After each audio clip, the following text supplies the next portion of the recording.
Hello, everybody, and welcome to the latest edition of Lunchtime Learnings. I'm delighted today to be joined by Ben Stokes and Michael. I'm sure he's got a surname, but he's very shy, of the Elite Consultancy Group.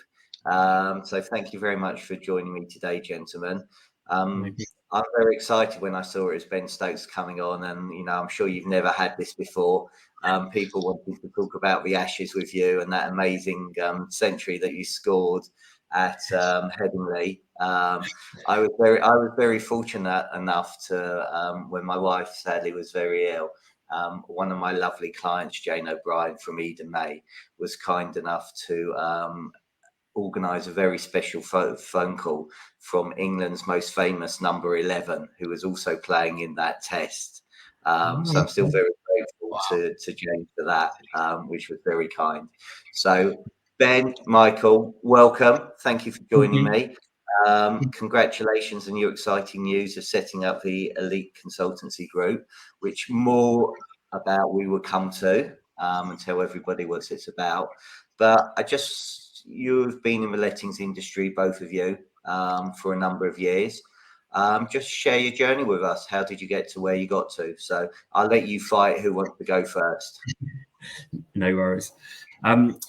So yeah, I'll happily start. So my kind of journey in estate agency started pretty much straight from leaving school. So I was one of the few people that always wanted to be an estate agent. That was kind of my goal. So I left school, worked in retail for 12 months until I earned enough money to pass my driving test.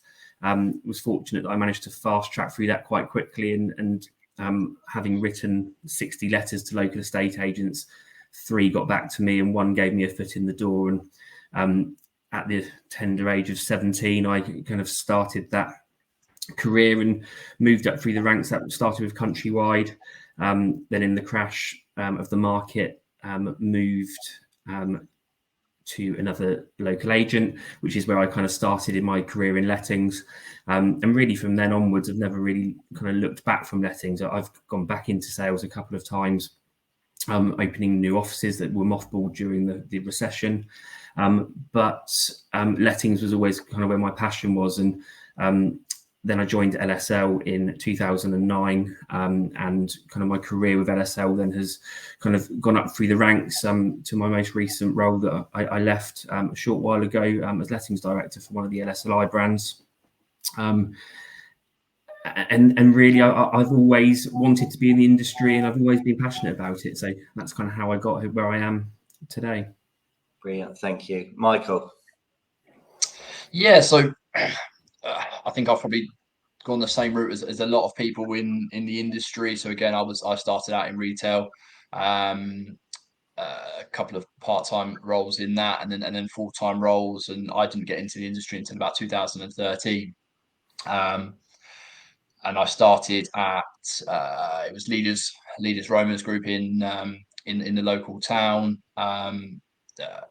Just had a very, very bad day in retail and decided that it was sort of now or never, and I needed a change. And I saw a lettings negotiator role, and I went for it. And I thought, I'm probably going to have absolutely no idea what I'm going to do here, but let's just go for it and see what happens. And yeah, again, I was very lucky that person hired me. I just did a very basic, I think it was a home guide, I think they called it at the time, which was basically a viewing machine. And they just basically sent me out from sort of 9:30 till 5:30 every day. And I just went out and did all their viewings, which I quickly loved. Certainly in the summer, not so much in the winter, but I did that for 6 months, became a lettings consultant for just over a year. And then Ben was that just up the road at one of the LSI brands and brought me up. And that was in 2015, March 15. And I stayed with them until, again, recently, making that move. So yeah, did everything from senior negotiator, valuer, assistant manager, branch manager, and then was just overseeing the 3 lettings offices that brand had. So yeah, probably quite a generic journey, I think, in the property world. Okay, so thank you for sharing, both of you. I'm sure there's loads of lessons, so I'm just going to come back and unpick both of those, if that's okay with you. So, Ben, 60 letters to 3 Yes. agents. You must have been desperate, blimey. So, very, no, I'm joking. But, I love that straight away. So, you're showing me that you really want it. And what was your reaction when 57 that you didn't hear from?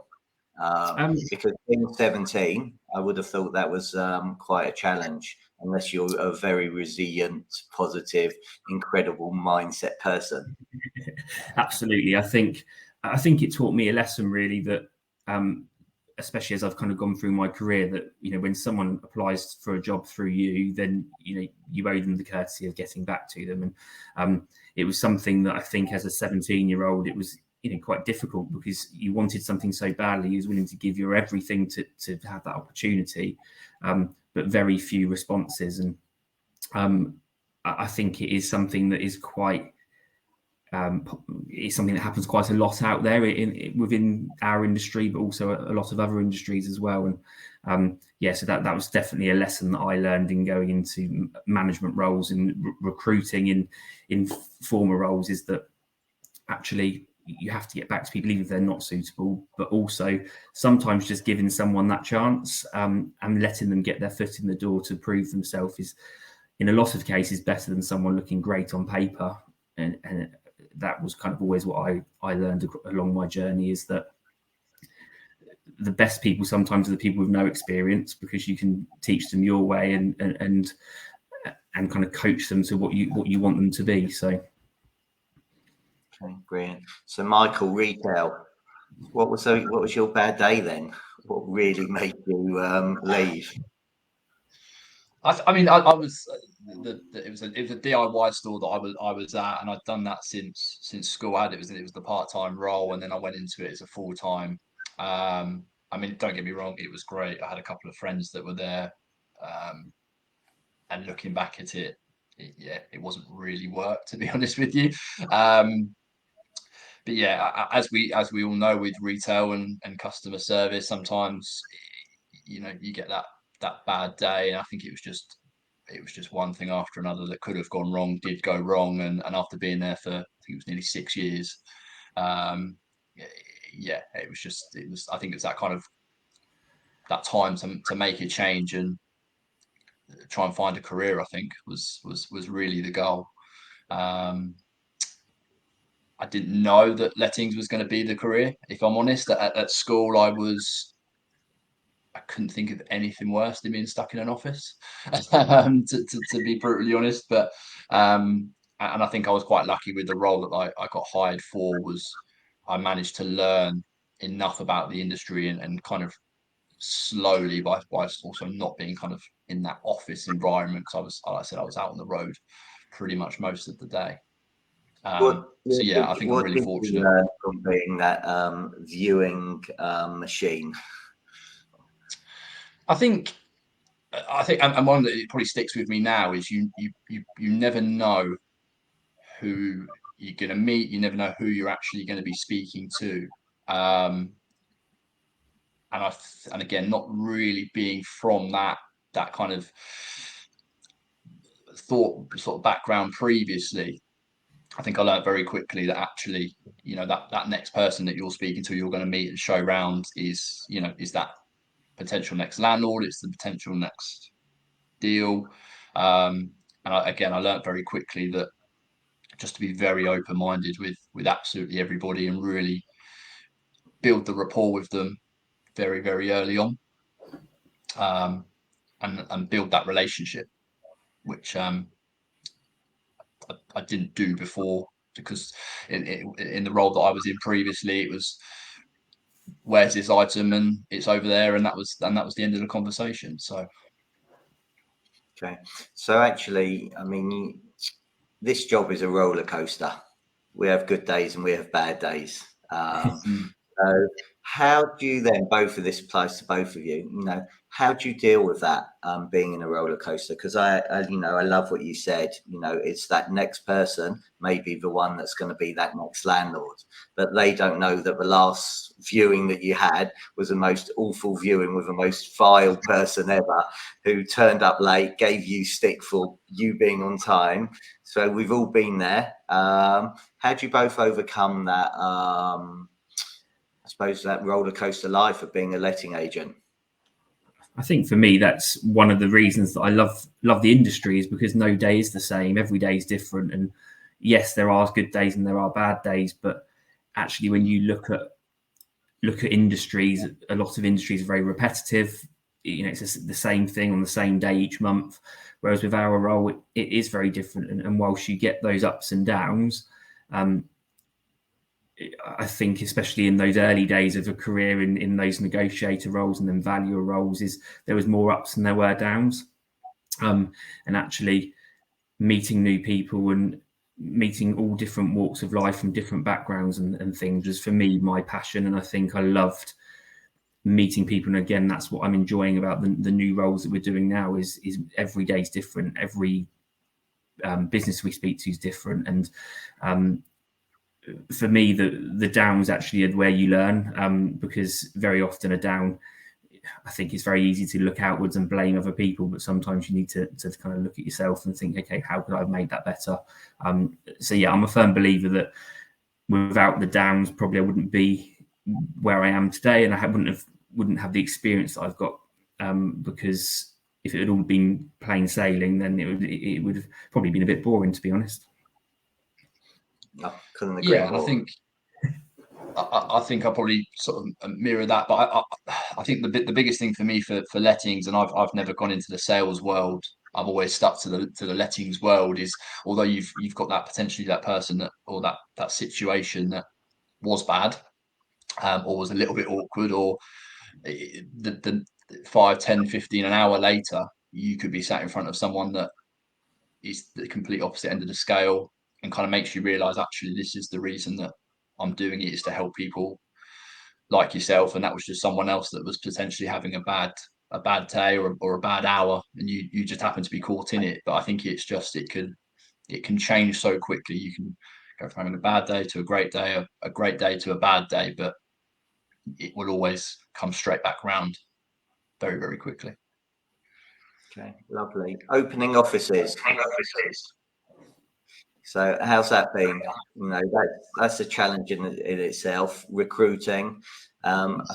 Were they cold offices as well? So literally, there's going to be people watching this that thinking, you know what, I want to start an office. I want to find landlords. How do you go about and do that? What are your top tips, please? Yeah, so in 2009, I opened an office that was mothballed when the market crashed in 2008. So they mothballed it for about 18 months or so. I then went in there and reopened that branch. It was me, myself, and I, and a weekender that helped me for a couple of hours on a Saturday. So you had to be very self-motivated to do that role. It was one of those that you went into an office on a daily basis, had no one to speak to. But I suppose it comes back to that same mentality of writing 60 letters to get a job at the beginning of it. Is if you wrote to enough people and you put yourself in front of enough people and you got yourself heard for the right reasons, you, out of 100, you might get one win, which made it all worthwhile. So I suppose my tips for that, from the experience of the two offices that I've done from a cold start, that really were from nothing, is that to have a plan of what you're going in to do every day. Because if you turn up at 9 o'clock every morning not really knowing what your day looks like, it's very, very easy to get very bored and kind of lose focus of what you're there to achieve. So I suppose that would probably be my main tip, would be to have a plan of what you're going to do each day and keep it varied. Don't plan to do 6 hours worth of prospecting in a day, because by hour 2 you'd be fed up. And keep it varied, keep it fun, because ultimately if you're not enjoying work, you're not you're not going to see it through. So, and I think the world's changed a bit now to what it was when I did that in 2009, and I think it was 2000 and halfway through 2010, the second one I did. The world is a different place with video and kind of the way that we network and things now. But equally back then, I think that the principles were the same. Is you just had to put yourself out there, step out that comfort zone, and you'll get some knocks along the way, but equally there will be some wins to happen. Okay, Michael, anything to add? Yeah, I mean, I think as Ben said, it's certainly keeping yourself focused. I didn't open an office. It needed kind of growing. So part of my role before I left was to kind of really grow that office and try and take it to the next level. When I certainly had to kind of treat it as if it was a cold start, or a new office to do that. It had a portfolio, like I said, but it was that taking it to the next stage. And I think certainly putting yourself out there and not being afraid to have conversations with landlords or with tenants or anybody that kind of was coming into the office at the time, and just sort of give them the knowledge that you've got and show them that I guess it goes back to the customer service as well. I think it's give them the customer service that you would expect, and sometimes that's all they want, to be honest. But yeah, I think staying focused, and like I said, I think getting the knowledge and what out there and speaking to people and getting that across is also very, very key. Okay, thank you. So getting out your comfort zone. I won't embarrass my family member, but we were discussing this last night. So he's just started a new job, and he said he's had a couple of networking events, and he finds it very hard to step out that comfort zone. And you mentioned videos there as well. And a lot of people really struggle to do videos. Now, I've got face for radio and I don't care. So, and you're not meant to laugh at that point, okay? So any tips to get people out their comfort zone to just do it?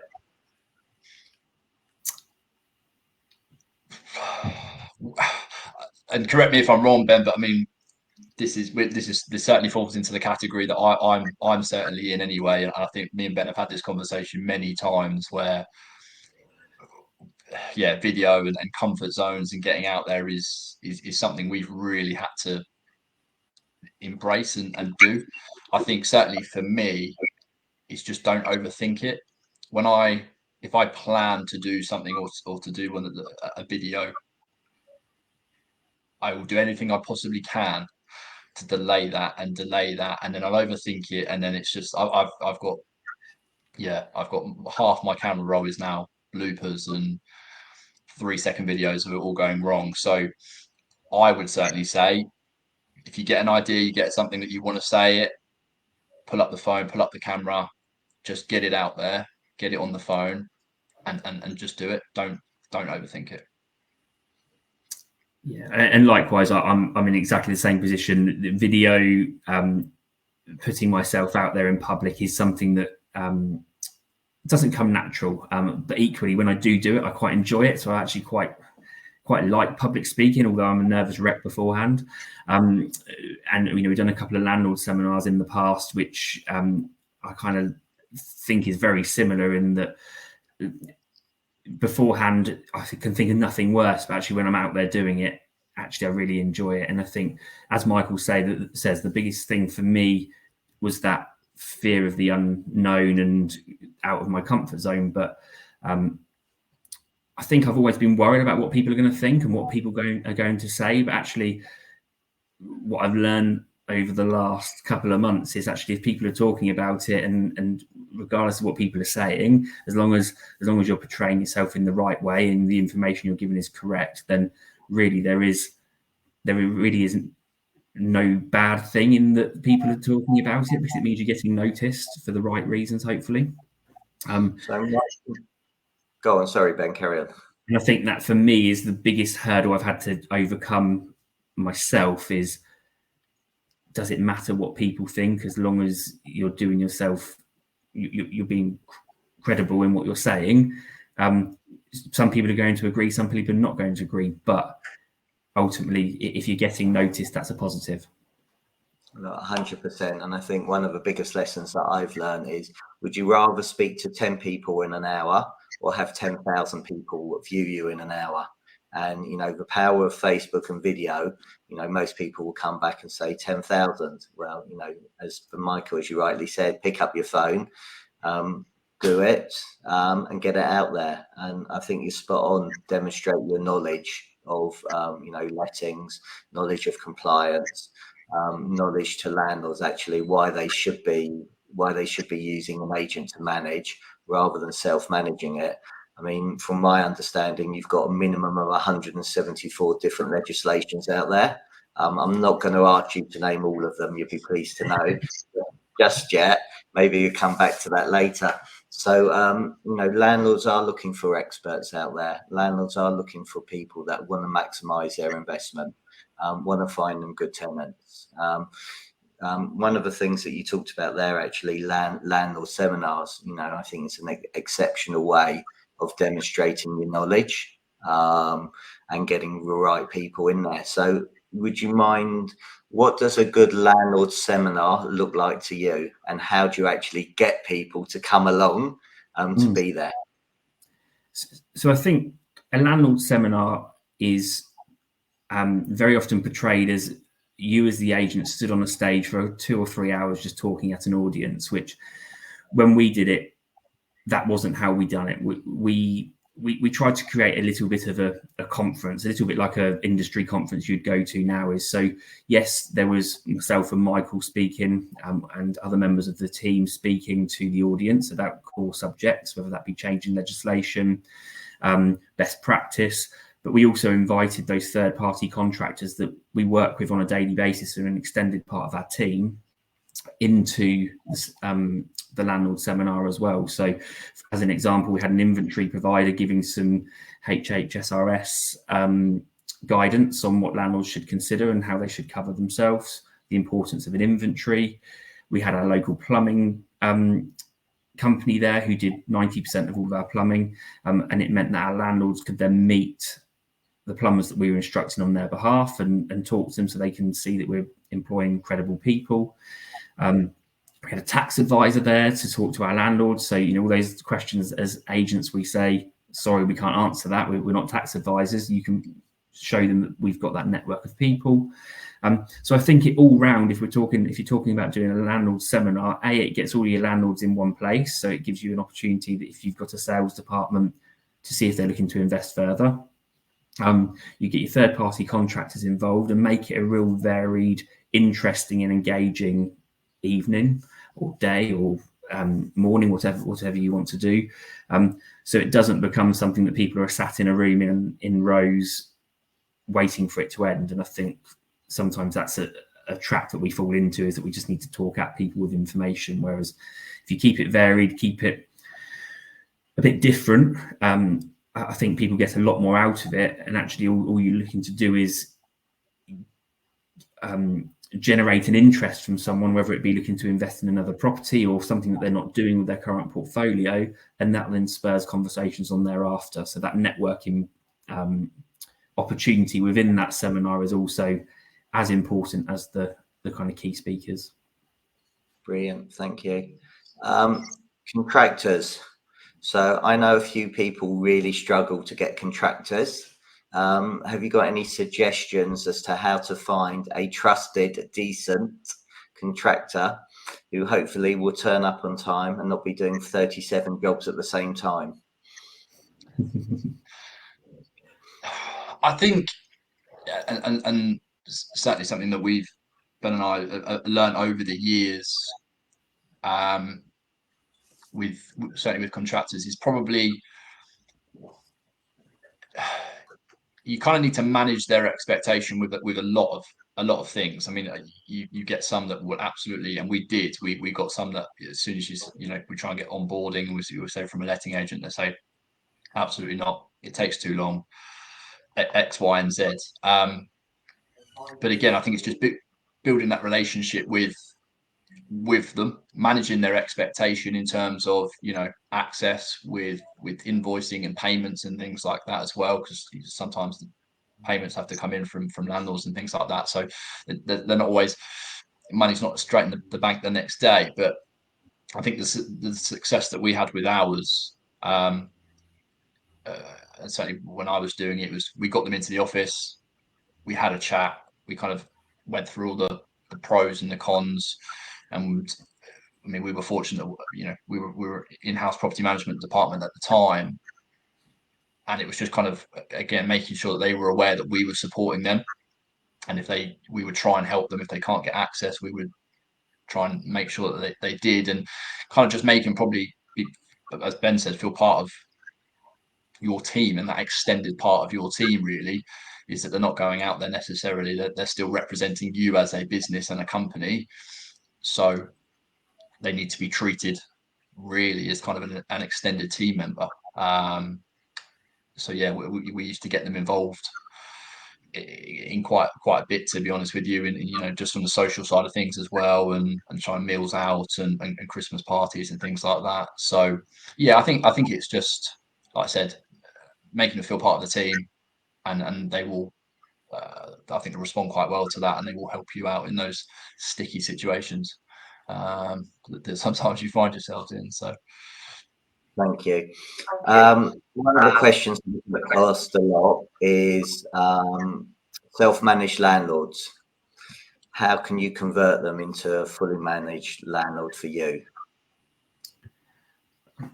So it's always a question that we've asked ourselves over the years, and I think self-managed landlords are landlords that have historically perhaps done it as their sideline, landlords that have always known what they were doing. But I think the lettings world has got so complicated now, and it is driven so much by legislation and compliance, that even the bigger private landlords that have done it for years are struggling to keep up with it. They're struggling to ensure that things are done as it should be 100% of the time. So I think with those let-only landlords or those self-managed landlords, it's continuing to maintain a relationship with them. I think where a lot of agents go wrong is that they do that, what it says on the tin, they let it, and then they hand it back, and then they don't speak to them again for another 3 years. And then there's no loyalty to that agent by that landlord, because 3 years have passed. There might have been 4 or 5 different staff changes or promotions, and actually they're not familiar with anyone within the business. So I think it's really important that you maintain a relationship, check in with them every 6 to 12 months, highlight the things that they should be doing, ask them if they've repaid deposits, if it's dropped periodic if necessary, and ask them all of those core things that you would do as the managing agent. And if the answer is no, it's just kind of highlighting to them the things that they're not doing. And I think if you over a period of time build that trust with them, at the point where they do decide, no, I can't manage anymore, whether that be next week or in 5 years' time, they're going to pick the phone up to you rather than ring up and down the local agent list on Google and see who offers them the best deal. They will come to you because that trust is there. And I think with those clients that don't want you to manage it in the first instance, if you build enough trust over the time, at some point they will want you to manage it, but that could be 10, 15 years down the line. Okay. Michael, anything else to add, please?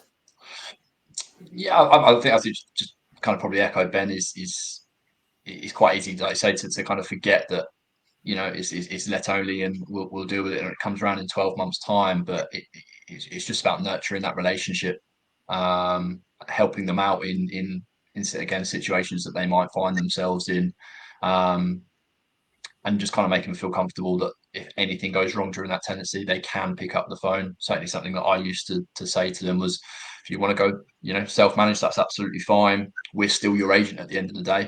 You can pick up that phone at any stage and ask us for advice and whatever else you need in terms of that. So yeah, I think it's just nurturing that relationship, and I'm probably thinking slightly bigger picture and longer term, that at one stage they will turn around and say, yeah, look after it for me.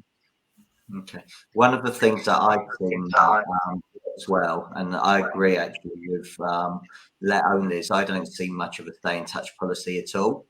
But one of the things that does work is 21 days after the tenant moves in, is for that letting agent to give them a call, the landlord, just to see how the tenant settled in. Because I think after the first 21 days, you know whether you've got a good tenant or a bad tenant. And if they've had 21 days of a tenant phoning them up, I'm locked out again at 3 o'clock in the morning, that's an opportunity. And I think, again, after the first month's rent is due, is another opportunity.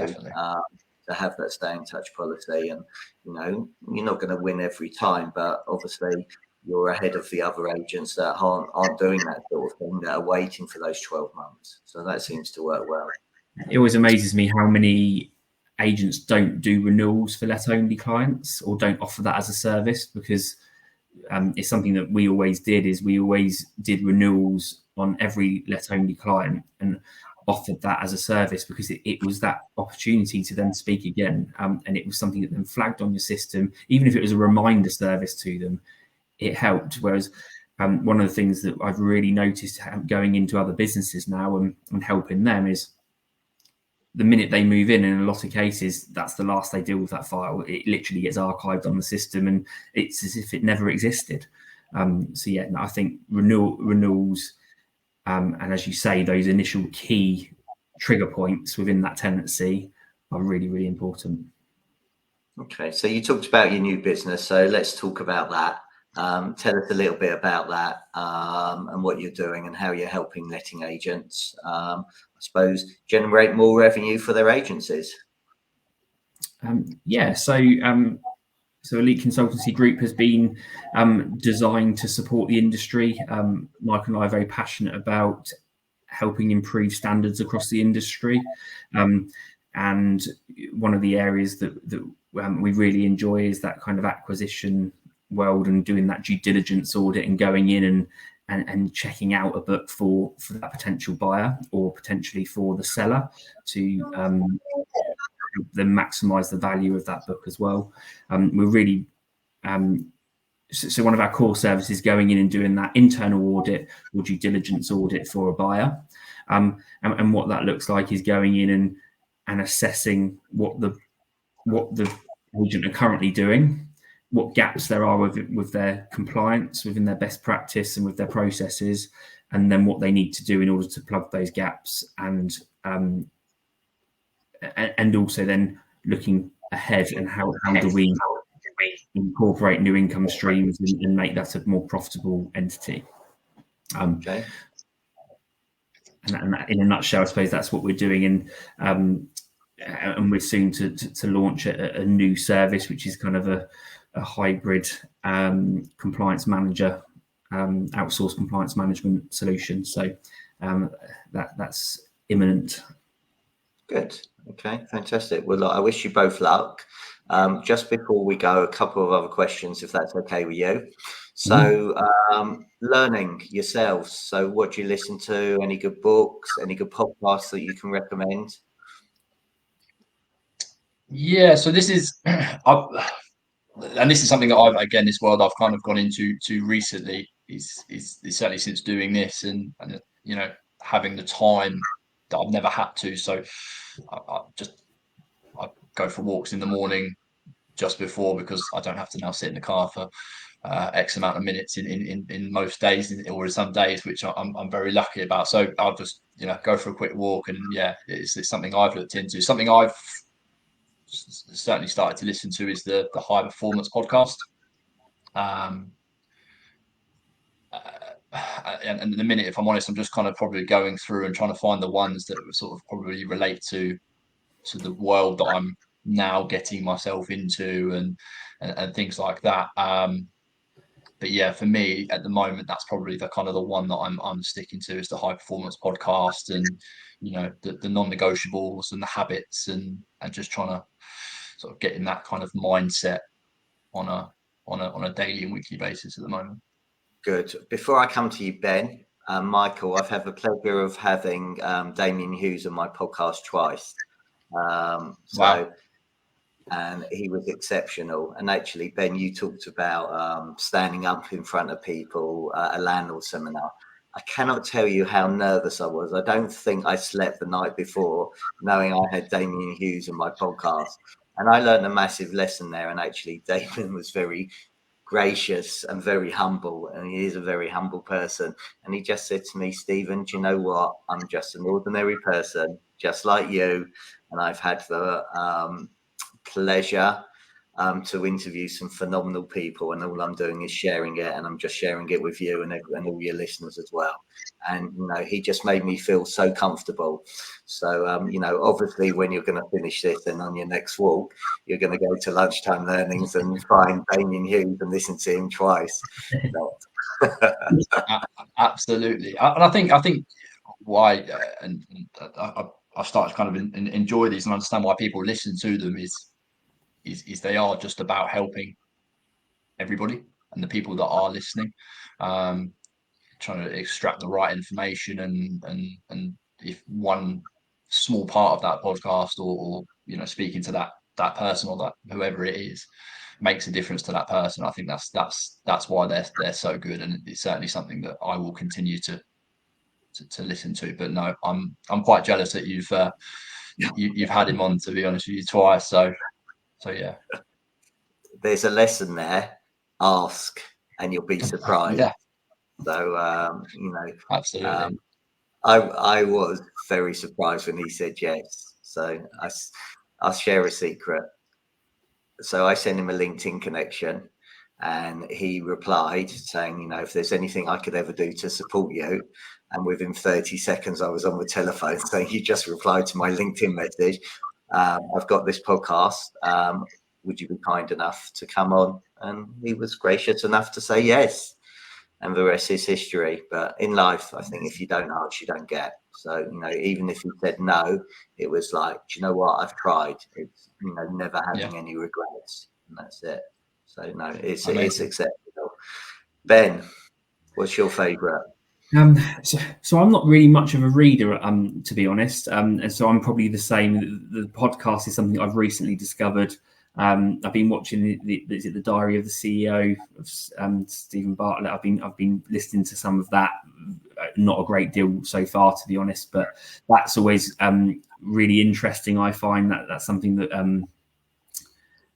that is definitely something that I kind of can see how that helps. And for me, I feel like the personal side of things is where I'm at probably my best. Is kind of the networking side of things is what I've enjoyed the most, and probably what I do more of is try and get to myself into that position where I'm going to an ALA conference, or I'm putting myself in a group of people that have a common interest. But yeah, because I'm not much of a reader, the podcasts are very, very, very new to me, to be quite honest. But yeah, no, I think for my learning and things, it's going on to different webinars, and whether it be industry specific or not, but just trying to gain as much information as possible and getting to as many social networking events as I can.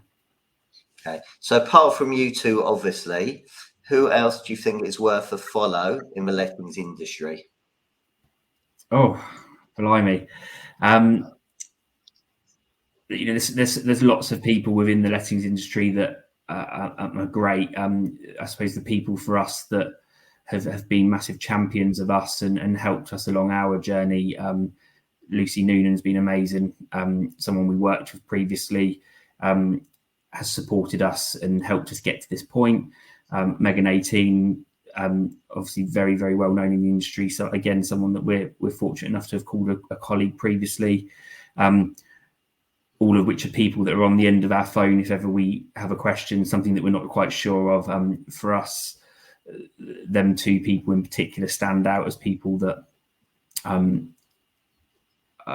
kind of lettings gurus, although albeit two very different sides of the industry. They're very much our go-to people, and I think people that we massively support, and we're fortunate enough to be supported by them as well. Okay, brilliant. Well, look, really grateful for for both your time today. So thank you. How do people get hold of you and find you?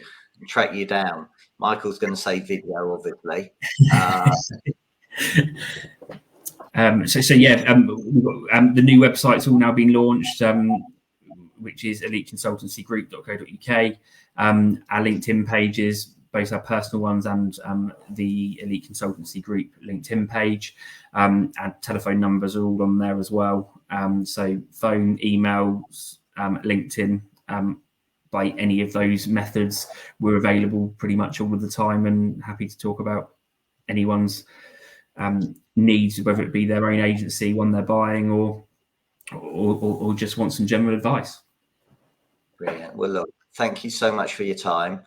I wish you massive success in your journey, and I look forward to following it and seeing your successes and seeing your growth. So thanks very much, gentlemen. Thank you very much for having us. Thank you very much. Pleasure. Speak soon.